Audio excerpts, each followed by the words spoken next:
Malgré l'existence de divers moyens de contraception, beaucoup de femmes tombent enceintes sans le vouloir et c'est un sujet qui fâche. Tout cela se passe dans un organe qui fait souvent souffrir sans raison, qui perd du sang une partie du mois et sur lequel on n'a aucun contrôle. Les hommes, qui ne connaissent rien de tel, ont l'air assez mal à l'aise face à cette réalité.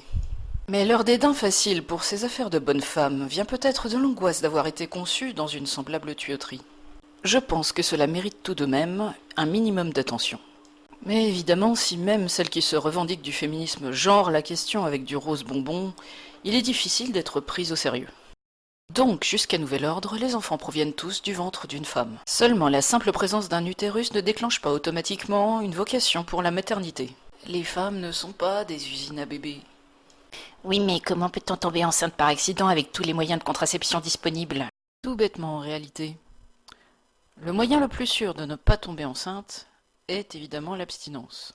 Il n'y a pas de mal à prôner l'abstinence, seulement il faut vaincre des désirs qui sont plus forts que nous parce que même quand on les réduit au silence, on ne les fait pas disparaître pour autant.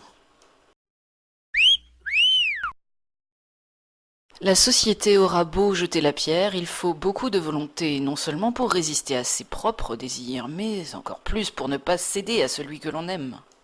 Car on peut bien dire ce qu'on voudra, la majorité des femmes qui avortent ne sont certainement pas des...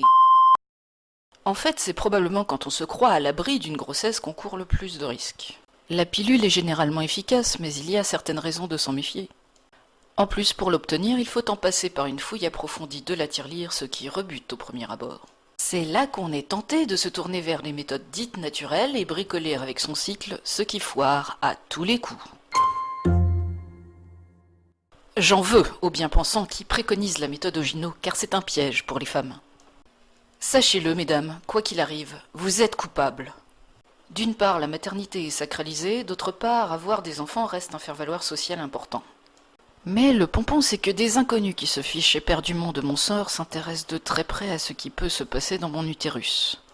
Les opposants à l'avortement arguent qu'ils défendent la vie. Très bien. Assurément, l'avortement met fin à une vie.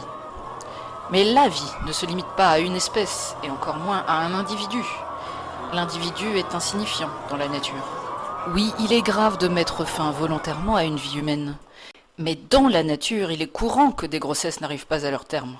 Et dans ces cas-là, les femmes sont priées de faire leur deuil avec discrétion.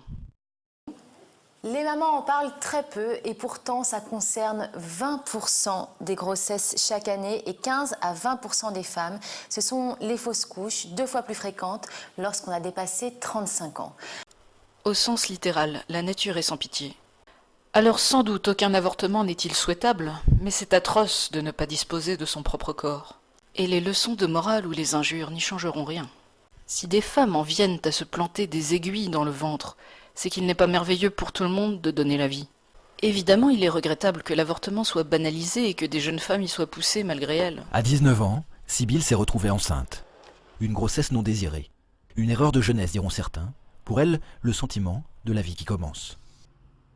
La première chose qui m'a envahie, c'était je suis maman, j'ai un bébé en moi, je vais être maman. Et la question de l'avortement se posait même pas en fait. Et après, je trouve la première chose en moi qui m'a vraiment blessée, c'était le refus de mon copain en fait. Parce que pour moi, avoir un bébé, c'était avoir un bébé avec la personne que j'aimais. C'était, voilà, bah, si lui il veut pas, à quoi ça sert en fait Au rejet de son copain s'ajoute la pression de la famille, des amis. Pour chacun, l'IVG s'impose comme une évidence. Sibylle ne sait plus quoi faire, elle se rend alors au planning familial pour demander de l'aide. J'y allais juste pour parler à quelqu'un en fait. Et la dame, elle m'a tout de suite dit d'accord, alors vous voulez avorter par aspiration ou par voie médicamenteuse? Et moi, ça m'a complètement. J'étais complètement décontenancée. Enfin, j'y allais pour discuter. Et la dame, tout de suite, elle m'a dit voilà, en gros, comme si mon choix était déjà fait. L'avortement est régulièrement présenté comme une cause de la baisse de la natalité en France et en Europe, et cela me paraît excessivement simpliste. Je chercherais plutôt les causes du côté de l'instabilité, qu'elle soit professionnelle ou familiale. Par exemple parce que les femmes ont leur premier enfant de plus en plus tard en moyenne. Cela dit, les inquiétudes liées à la natalité que je croyais infondées il y a quelques années me semblent justifiées à présent. Parce que même si le sujet est tabou, une métamorphose ethnique est en cours en Europe, dans un cadre idéologique on ne peut plus malsain.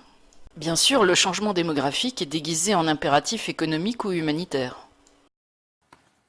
je ne veux pas du tout faire ça en titre de provocation. Moi, je suis très frappé de la réaction des peuples européens, puisque la démographie européenne et son vieillissement fait que si on veut garder le même nombre d'actifs dans la machine économique, à moins que la machine remplace ça, il va falloir 50 millions de populations, entre guillemets, étrangères pour équilibrer la population active en 2050 en Europe. Monsieur Delevoye, fraudeur notoire, préconise l'immigration pour sauver des retraites qu'il est en train de démolir. Il faudrait sans cesse s'approvisionner en travailleurs étrangers, mais que fait-on des millions de chômeurs existants? Quid de l'impact de l'intelligence artificielle sur le marché de l'emploi? Je dois être trop bête pour comprendre les calculs de ce qu'on appelle l'élite. Et Georges Marchais n'avait pas compris non plus. Il faut stopper l'émigration officielle et clandestine. Il est inadmissible de laisser entrer de nouveaux travailleurs immigrés en France, alors que notre pays compte près de 2 millions de chômeurs français et immigrés. Je ferme la parenthèse démographique en suggérant que si on veut inciter les femmes à avoir plus d'enfants, mieux vaut miser sur la bienveillance que sur le blâme. Parler d'interdire l'avortement ne peut être perçu que comme un asservissement. J'ajoute qu'il est légitime de réprouver l'avortement pour des raisons éthiques, mais il est peu glorieux de mêler des enfants à la propagande, tout comme il est regrettable de leur enseigner que c'est un acte parfaitement anodin. Je dois admettre que si certains intégristes sont réellement effrayants, certains soi-disant défenseurs de la liberté ont vraiment une sale tête. Finalement, je souhaite sincèrement que plus aucune femme ne se trouve en situation d'avorter, mais pour cela, la contribution des hommes serait précieuse. Mieux vaut prévenir que guérir.